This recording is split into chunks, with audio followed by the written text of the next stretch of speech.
오늘 허락하시는 하나님의 말씀의 제목은 주맞을 준비하라 네 번째 시간이 되겠습니다. 우리는 지금 계속해서 주맞을 준비하라는 제목으로 말씀을 듣고 있습니다.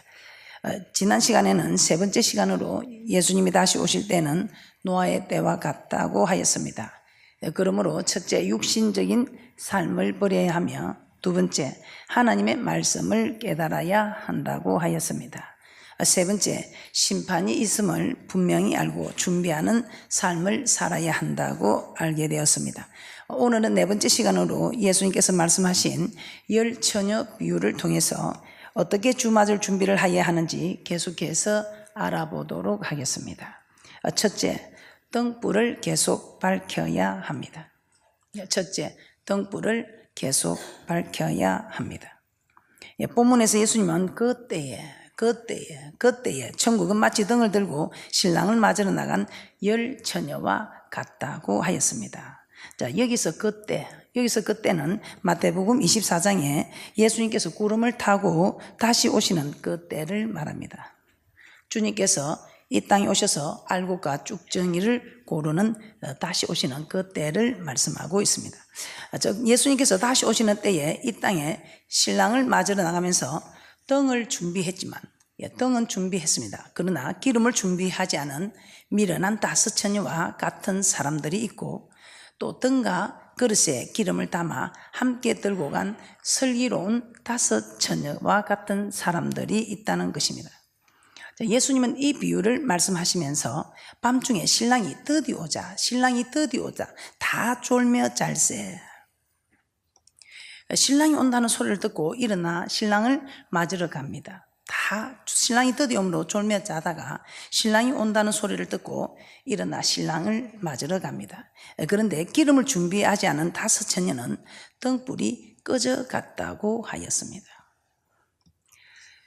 기름이 준비되지 않았으니 이 등불이 꺼져 가더라 이 말입니다. 그래서 기름을 좀 나눠 달라니까 함께 나눠 쓰기에는 부족하니 파는 자들에게 사러 가라. 그래서 기름을 사러 간 사이 신랑이 오게 됩니다. 기름을 준비한 다섯 처녀는 신랑이 오므로 혼인잔치에 들어가게 됩니다. 그런데 기름을 준비하지 못하여 기름을 사러 간 사이 이 다섯 처녀들은 신랑 맞을 준비가 되지 않아서 신랑이 오셨음에도 신랑과 함께 혼인잔치에 들어가지 못하였다고 합니다. 자, 신랑은 예수님을 말씀합니다. 혼인잔치는 천국입니다. 그리고 열 처녀는 신랑 대신 예수님을 기다리고 있는 성도들입니다. 열 처녀 모두 불을 켜고 있었다는 것입니다. 등불을 켜고 있었다는 것입니다. 등불을 켰다 이 말은 모두 예수를 나의 구주로 고백하고 있었다는 것입니다. 슬기로운 다섯 처녀들은 신랑이 맞이하여 혼인잔치에 들어갔지만 미련한 다섯 처녀는 들어가지 못하였습니다. 왜 미련한 다섯 처녀들은 혼인잔치에 들어가지 못했습니까? 미련한 다섯 처녀들의 등불이 꺼져갔다고 하였습니다. 주는 그리스도시요 살아계신 하나님의 아들이라 고백하는 그 고백이 자꾸만 이제 사라지기 시작했다 이 말입니다. 그 고백을 하지 못하고 부인하게 되는 일이다 이 말입니다. 그래서 슬기로운 다섯 처녀에게 기름을 나눠달라고 했지만 그렇게 할 수 없다고 했기 때문에 기름을 사러 간 동안에 신랑이 오므로 기름을 준비한 슬기로운 다섯 처녀들만 혼인잔치에 들어가고 문은 닫혔다고 하였습니다. 아내가 기도를 많이 하면 신랑이 좀 나눠줄 수 있겠다 생각하지만 나눠줄 수가 없다는 것입니다. 남편이 기도를 많이 하면 아내가 좀 나눠줄 수 있겠다 생각하지만 나눠줄 수 없는 것이랍니다. 부모님이 기도를 많이 하면 자녀가 좀 나눠쓸 수 있는가 생각하는데 나눠쓸 수가 없다는 것입니다. 등불, 예수님은 살아계신 하나님의 아들이요 그리스도이심을 고백함을 이 고백이 등불을 켰다는 것입니다.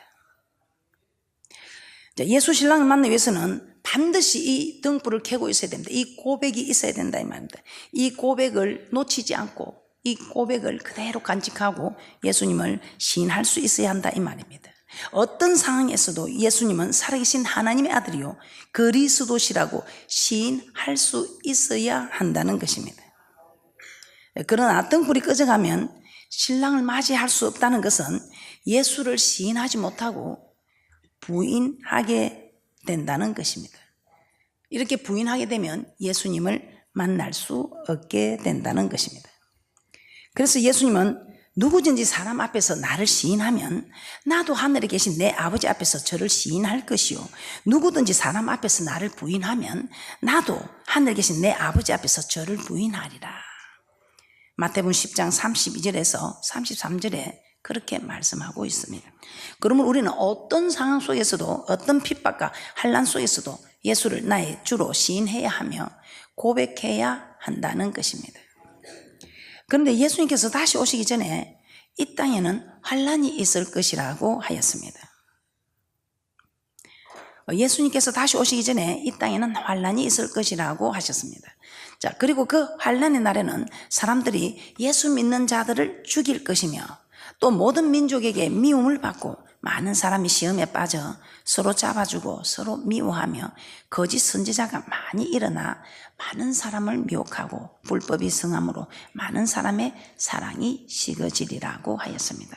자, 이와 같은 사건은 지금까지 계속되고 있습니다. 예수 믿는 자들을 죽인 사건은 이전에 우리 선진들이 받았던 그 고통으로부터 시작해서 지금까지도 이런 일들은 계속해서 간간히 일어나고 있습니다. 환난의 때에 믿음을 버리지 않고 끝까지 시인해야 합니다. 예수님은 이런 환난의 때에도 끝까지 견디는 자가 구원을 얻으리라고 말씀하고 있습니다. 예수님이 다시 오시기 전에 이런 환난을 당하지 않는 사람은 이런 환난을 당한 사람들과 비교할 때 정말 다행이고 행운아들일까요? 어떻게 이 환난의 때에 순교한 사람들이 있는가 하면은 지금 우리같이 아무 환난도 없고 아무 어려움이 없습니다. 그럼 우리는 정말 때를 잘 만난 행운아들이라서 그럴까요? 그럼 그분들은 그 환난의 때에 순교해서 주님 앞에 서고 우리는 순교할 필요도 없이 이런 평안한 때에 우리는 시대를 잘 타서 이런 평안한 때에 살고 그들은 시대를 못 타서 그런 환난을 받았나? 그 사람들은 시대를 못 타서 그런 환난을 받고 순교했다면 우리는 시대를 잘 타서 이렇게 평안하게 있다면 그럼 우리 하나님이 공평한 하나님이 아니겠지요. 저는 이런 일이 참 이해가 되지 않았습니다. 환난을 당하지 않는 우리는 행운아들이어서 그럴까요? 그렇지 않습니다. 그렇다면 우리 하나님께서는 공평하지 않습니다. 그러나 하나님은 공평하신 하나님입니다. 자, 예수님 오시기 전에 있을 환난을 만나지 않는 분들도 많이 있습니다. 그러나 환난을 만나지 않는 분과 환난을 만난 분과 우리 하나님은 공평한 하나님이신 것을 말씀을 통해서 우리에게 깨닫게 하십니다. 지금 우리도 환난을 만나지 않을 수 있습니다. 그러나 하나님은 지금 우리가 당하는 고난을 통해서 주를 시인하는지 그렇지 않은지 시험하는 것을 알아야 합니다. 환난에 들어가지 않는 사람들은 어떻게 주를 시인해야 되느냐? 지금 여러분들이 우리 하나님께서 이 교회 생활할 때 낮추어 테스트한다 했습니다. 낮추어 시험한다. 낮추어 테스트하는 일에 여러분들은 정말 힘들고 어려워도 그 테스트에 합격해야 한다는 것입니다. 이 교회 생활 하다 보니까 하나님은 용서해라 합니다. 도저히 용서할 수 없는 사람을 용서해라 할 때 얼마나 고통스럽습니까? 그때에 용서하는 사람은 고난을 받는 사람입니다. 주님 말씀에 고난을 받기 때문에 주를 시인하는 자요. 나는 절대로 용서하지 못한다. 내 눈에 흙이 들어가기 전에는 용서 못한다 하는 분은 주님을 시인하는 자가 아니고 부인하는 자다 이 말입니다. 그래서 사도 바울은 디도서에서 저희가 하나님을 시인하나 행위는 부인하니 가증한 자요 복종치 아니하는 자요 모든 선한 일을 버리는 자라고 디도서 1장 16절에 말씀하고 있습니다. 순종하는 자는 주를 시인하는 자, 즉 등불을 켠 자, 등불이 꺼져가지 아니하고 등불을 밝히고 있는 자입니다. 지금 여러분들은 말씀을 받으면서 지금 여러분들은 주를 시인하는 자입니까? 지금 여러분들의 등불은 밝혀져 있습니까? 아니면 부인하는 자로 꺼져가고 있습니까? 이 말씀에 순종하지 않는 분들은 꺼져가는 자입니다. 여러분이 아니요 하고 부인하려고 해도 부인할 수 없는 기록된 하나님의 말씀입니다. 여러분은 등불을 밝히고 있습니까? 여러분의 등불이 꺼져가고 있습니까? 누구보다도 여러분이 여러분의 자신을 소유를 제일 잘 알고 있습니다. 어떻습니까? 그때의 기름을 살아가면 주님을 만날 수 없습니다. 지금 기름을 사야 합니다. 지금 기름을 사서 준비해야 될 줄 믿습니다. 자, 그러므로 우리는 지금 말씀에 순종하는 자는 주를 시인하는 자요, 등불을 켜고 있는 자입니다. 그러나 조그만 얼음 앞에서도 말씀에 순종하지 않는 자는 주를 부인하는 자며 등불이 꺼져가고 있는 자입니다. 따라서 주님이 오실 때까지 우리는 말씀에 순종하면서 등불이 꺼지지 않는 자들이 되시기를 주님의 이름으로 부탁을 드립니다. 두 번째, 우리는 주 맞을 준비 어떻게 해야 되는가? 등불을 밝히고 있어야 되는데 그 등불을 밝히기 위해서 기름을 준비해야 합니다. 미련한 5 처녀들이 등불이 꺼져가자 설교는 5 처녀에 가서 우리 등불이 꺼져가니 너희 기름을 좀 나눠달라고 했습니다. 이는 기름이 있어야 등불을 켤 수 있다는 것입니다. 아무리 좋은 등이 있어도 기름이 없다면 그 등불을 켤 수 없는 것입니다. 그런데 등불을 켜는 것은 우리가 주는 그리스도시요 살아계신 하나님의 아들이라고 신앙 고백하는 것이 등불을 켜는 것입니다. 자, 이 신앙 고백, 내가 아는 것 같지만 내가 하는 것이 아닙니다. 예수님은 베드로가 주는 그리스도시요 살아계신 하나님의 아들이시니라고 고백했을 때 이를 내게 알게 한 이는 하늘에 계신 내 아버지시라고 하셨습니다. 즉 예수님이 하나님의 아들이시라는 것을 알게 하고 고백하게 하는 이는 하나님이시라는 것입니다. 그리고 사도 바울도 고린도전서 12장 3절에 성령으로 아니하고는 누구든지 예수를 주시라 할 수 없느니라고 하셨습니다. 또 예수님은 제자들에게 진리의 성령이 오실 때에 그가 나를 증거하실 것이요 하면서 요한복음 15장 26절에 말씀하셨습니다. 우리로 하여금 예수님을 하나님의 아들이요 죄에서 구원하신 그리스도라 믿고 고백하게 하시는 이는 성령이시라는 것입니다. 어떤 핍박 갈난 속에서도 믿음을 지키게 해주시는 것도 성령이시라는 것입니다. 우리에게 고백하는 믿음도 주시고 또 그 믿음을 지키게 하시는 이도 성령이시라는 것입니다. 그러므로 등불을 밝히는 기름은 성령이시라는 것입니다. 기름이 없으면 등불이 꺼져가듯이 우리에게 성령이 사라지면 우리의 믿음도 떨어지고 성령이 사라지면 우리의 믿음도 떨어지고 식어버리고 마는 것입니다. 기름이 없으면 등불이 꺼져가듯이 성령이 사라지면 우리의 믿음도 떨어지고 믿음이 식어져 버리게 된다는 것입니다. 자, 그래서 베드로와 예수님 제자들은 성령 받기 전 절대로 예수님을 버리지도 않고 부인하지 않겠다고 맹세까지 했지만 예수님이 붙잡히시자 다 예수님을 버리고 도망했습니다. 베드로는 3번이나 주를 모른다며 부인했습니다. 그러나 제자들이 오순절날 성령을 충만히 받자 그들은 복음을 전하지 말라는 제사장들과 간원들의 위협하는 그 앞에 어떻게 그들은 말합니까? 하나님 앞에서 너희 말 듣는 것이 하나님 말씀 듣는 것보다 옳은가 판단하라. 우리는 보고 들은 것을 말하지 아니할 수 없다고 하면서 계속해서 복음을 전한 사건을 사도행전 4장 19절에서 20절에 기록하고 있습니다. 자, 이렇게 제자들을 변화시킨 것은 성령이시라는 것입니다. 제자들 스스로의 힘으로 이렇게 변화된 것이 아니라 성령께서 어떤 환경과 위협 속에서도 하나님의 말씀에 순종할 수 있게 해 주신 것입니다. 성령께서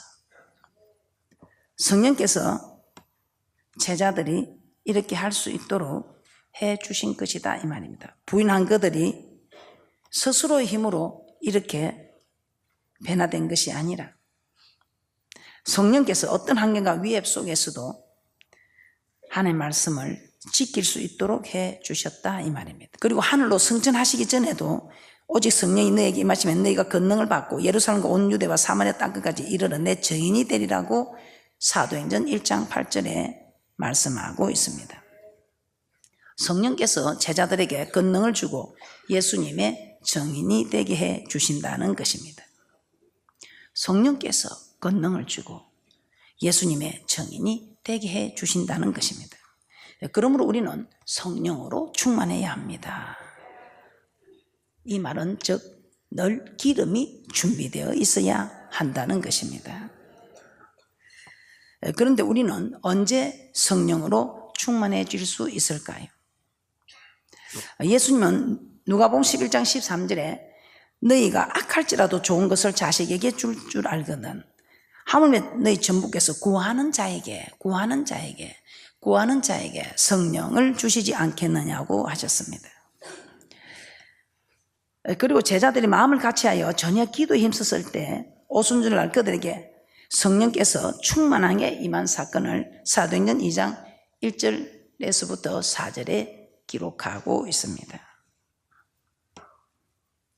또 그리고 사도들이 복음을 전하다가 핍박을 받고 돌아와 제자들과 함께 기도하였을 때 모인 곳이 진동하더니 무리가 다 성령이 충만하여 담대히 하나님의 말씀을 전하였다고 사도행전 4장 31절에 말씀하고 있습니다. 자, 이처럼 기도할 때 성령으로 충만하게 됩니다.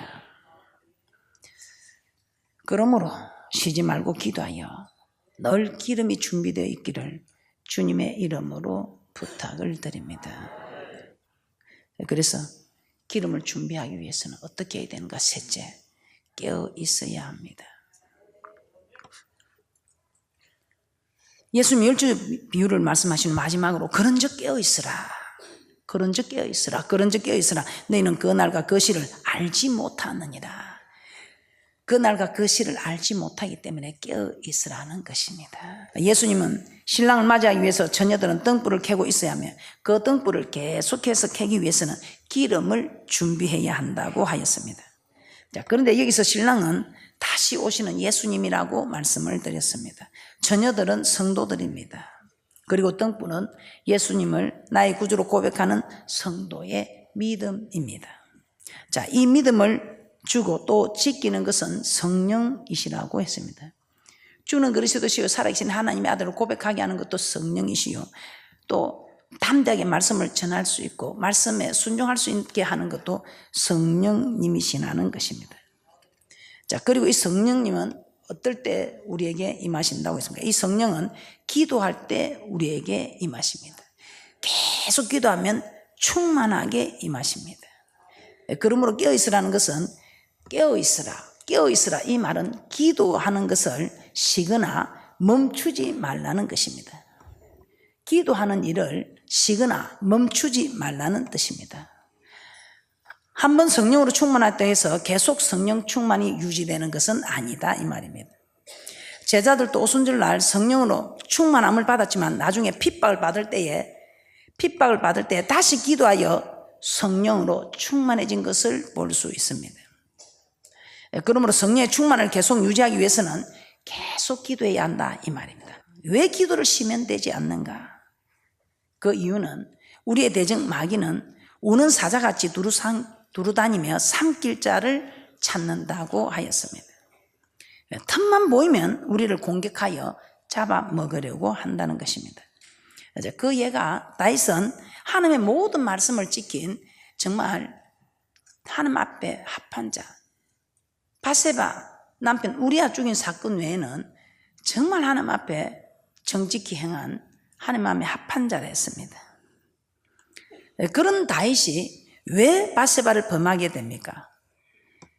다윗은 하나님의 모든 말씀을 지켰다고 했습니다. 그러나 노년에 궁정 지붕위를 거닐다가 밧세바가 모욕하는 것을 보고 음욕을 절제하지 못하여 간음을 행하고 그 죄를 감추기 위해서 남편을 죽이는 죄를 범하였던 것입니다. 자, 이 다윗이 간음한 것이 혈기왕성한 젊을 때가 아닙니다. 노년에 죄를 범한 것입니다. 노년에 그런 일이 있을 수 있겠나 생각을 하지만 이처럼 죄는 우리가 잠시만 틈을 주면 항상 들어와서 우리를 넘어뜨리려고 하는 것입니다. 언제든지 마귀는 우리가 틈을 주면 찾아옵니다. 공격할 틈을 주면 언제든지 공격을 합니다. 이 예수님이 기록된 말씀으로 물리쳤으나 얼마 동안 잠시 떠났다가 다시 공격해 오는 장면이 예수님이 십자가 달려 죽고 3일 만에 다시 살아나리라고 하자 그 말을 들은 베드로가 죽지 마옵소서 하고 예수님을 유혹하는 말씀이 마태복음 16장 21절에서 23절에 기록된 말씀입니다. 자, 그리고 십자가에 못 박혔을 때 지나가는 사람들을 통해서 내가 만일 하나님의 아들이면 십자가에서 내려와 너를 구원하라며 유혹하였습니다. 지나가던 사람들로 통해서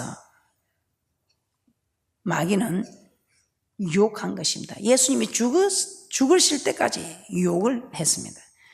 그러면 우리는 죽을 때까지 깨어 있어야 합니다. 이 말은 기도 쉬는 죄를 범해서는 안 된다 이 말입니다. 기도를 쉬어서는 안 된다는 것입니다.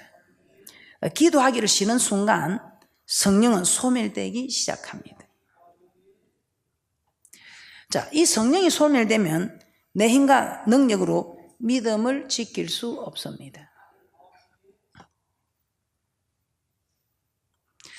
이 말은 죄의 유혹을 이길 수 없다 이 말입니다.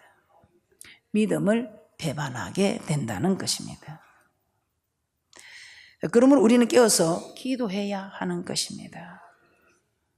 그래서 오시는 날을 안다면, 우리가 주님 앞에 서게 되는 날을 또 안다면 그 전에까지 먹고 마시고 장가들고 시집가고 하면서 내 하고 싶은 대로 하다가 죄 좀 짓다가 회개하고 주님 앞에 서면 되겠지만 그렇지가 않다는 것입니다.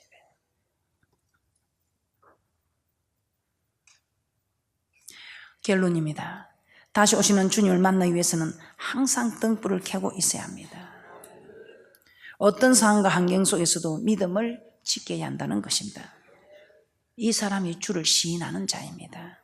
환난의 때가 아닌 지금 평안한 시대를 살아가는 우리는 말씀에 순종하는 이것이 주를 시인하는 자들입니다.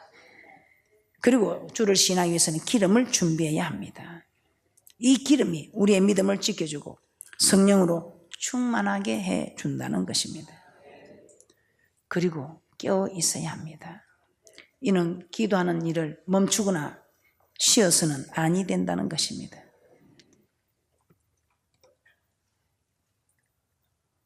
기도하셔서 기름 준비한 설교는 5 처녀들처럼 주님 맞이할 준비가 되셔서 주님 오실 때에 아멘 주 예수의 어서 오시옵소서 하고 마라나타 신앙으로 살아가서 천국 잔치에 들어가시기를 주님의 이름으로 축복합니다. 저는 동생과 함께 어머니를 따라 교회에 나오게 되었지만 아직 곁에 어머니가 없으면 안 되는 나이였기에 그냥 어머니만 따라다녔습니다. 그렇게 아무것도 모르고 따라다니다가 점점 커가면서는 꼼짝도 못하고 앉아서 알아듣지도 못하는 말씀을 왜 듣는지 모르겠다는 생각이 들기 시작하였고, 학교를 다니면서 다른 친구들과 놀지도 못하고 교회에 가는 것이 시간을 낭비하는 것 같아 귀찮고 싫었습니다. 또 화를 잘 참지 못하는 성격이라 동생들이 조금만 잘못하면 버럭 화를 냈고 심지어 부모님에게도 짜증을 내는 내 감정에만 충실한 사람이었습니다. 역시 처음에는 거의 졸면서 강의를 듣는 둥 마는 둥 그냥 책에 있는 빈칸을 답으로 채우는 것밖에 하지 않았습니다. 그러나 빈칸 채우는 것이라도 해서 그런지 하나도 들리지 않던 내용이 조금씩 들리기 시작했고, 계속해서 강의를 듣다 보니 온라인 강의를 들을 때 졸지 않고 집중해서 들을 수 있게 되었습니다. 예배 시간에도 지루하기만 하던 말씀이 귀에 들리기 시작했고 찬양도 즐거워지기 시작했습니다. 시험 치기 전에는 하나님께 하나님, 제가 비록 말씀과 반대되는 길만 걸었지만 이 공부를 통해 조금이나가 바뀌게 해주신 감사합니다. 급제를 해도 좋지만 이번에 목사님과 어머니를 기쁘게 해드리기 위해 장원이 되고 싶습니다. 장원이 돼서 우리 교회 전도도 하고 무엇보다 저희 아버지를 전도하고 싶습니다. 하나님 뜻대로 되게 해주세요. 라고 기도하고 시험을 쳤습니다. 그리고 믿지 않으시는 아버지께서는 제가 아바데 리더 시스템 교육을 시작할 때도 학교 공부할 시간도 없는데 왜 엉뚱한 공부를 하냐고 나무라실 때가 많았는데 지금은 내색 안 하셔도 은근히 기뻐하시는 것 같았습니다. 아직 많이 부족하지만 뭐든 용서하고 부모님뿐만 아니라 목사님, 사모님 말씀에 작은 것 하나부터 순종하려고 노력하는 용사, 하나님 말씀대로 사는 삶의 장원이 되도록 노력하겠습니다. 저같이 많이 부족한 사람을 장원으로 세워주시고 오늘 이 귀한 자리 세워주신 하나님께 모든 영광을 올려드립니다. 감사합니다.